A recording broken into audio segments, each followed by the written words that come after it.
The second section of the piece is only 7 measures long, but it has a few possible pitfalls in it, and it has a lot of room for some musical expression. So do not neglect the middle section of the piece.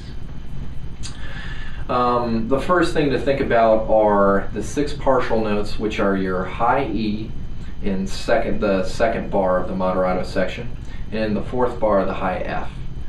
Those 6 partial notes, by the way, are high F in 1st, E natural in 2nd, E flat in 3rd, and D in 4th position, alternate 4th. These notes are naturally sharp, so you have to adjust them downward. As you go further down on the slide, you have to adjust them even more. So an easy way to work on tuning these notes is to, if you have, for instance, a good E natural down low, is to play E natural down low and tune the 6th partial E to your lower E. I'll demonstrate for you.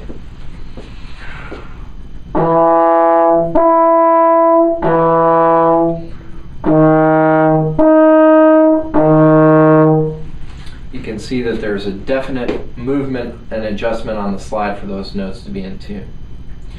The same is true for the F.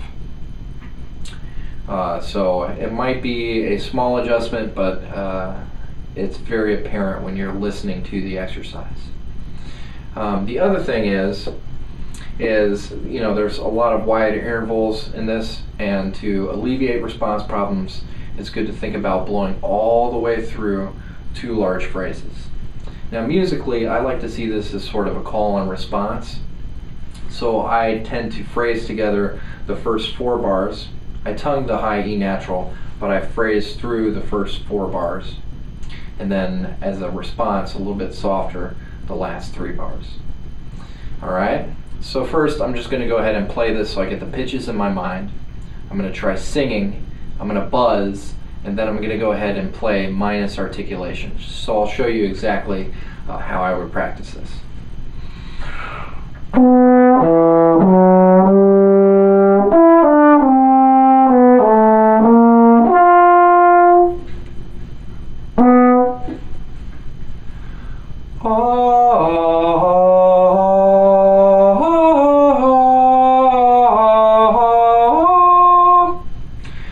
You might have to move in your falsetto to get that last note, guys. Alright, it's okay. Do it when nobody's looking. Alright, we're listening. So, next we're going to go ahead and try buzzing that now that I have firmly in my ear.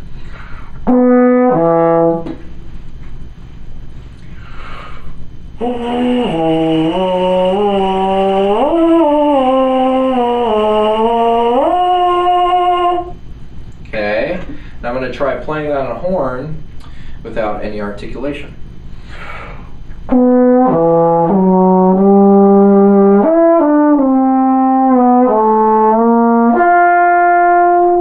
Notice that I'm adjusting for that F.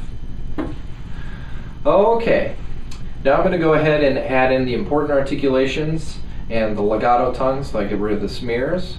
And I'm going to try to use my airstream the same way I just did when I was buzzing and playing without articulation.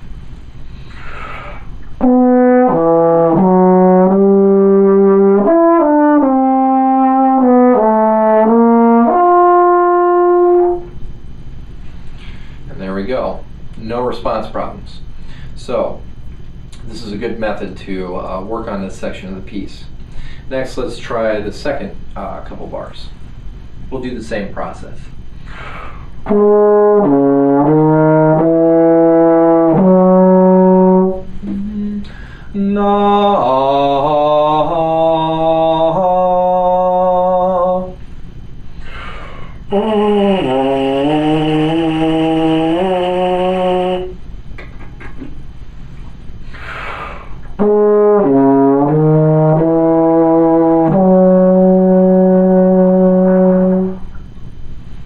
There we go. 2 other wide intervals that require some attention are the G in the second bar of the moderato section to the E natural. And what I like to do here is crescendo slightly with the air as I move across that break. I'm going to retongue the E, but I'm going to connect using my airstream. I'll show you what I mean.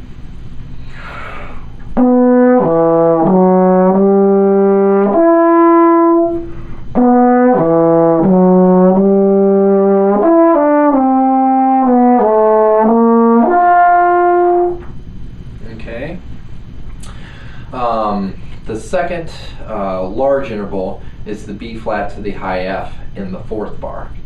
Right here, a lot of people talk about a springboard between a low note and a high note. So you set up the high note by playing with a strong cushion of air on the low note. So think da-yi, and then springboard to the high note. Okay? Another thing to think about is your syllables, your vowel sounds inside your mouth. So if the air stream is creating the pitch, you can practice getting used to that sensation of da-yi with your airstream. Then try it on the horn.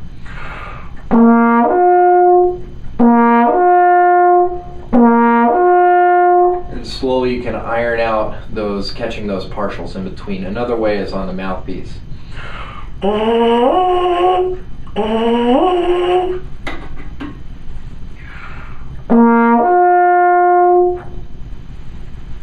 Alright, the last place that could present some difficulty is moving from the F flat in second to the G flat in fifth as you're decrescendoing to pianissimo. The best advice I have is to really stretch the air across that gap. Even though you're retonguing, don't retongue hard, just D or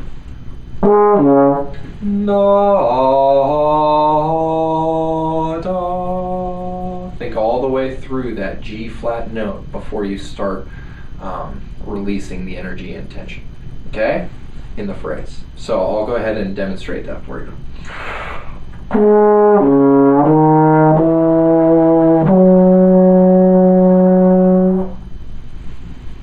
Alright. So now that we've finished the middle movement, we're going to move on to the 6/8 section at the end.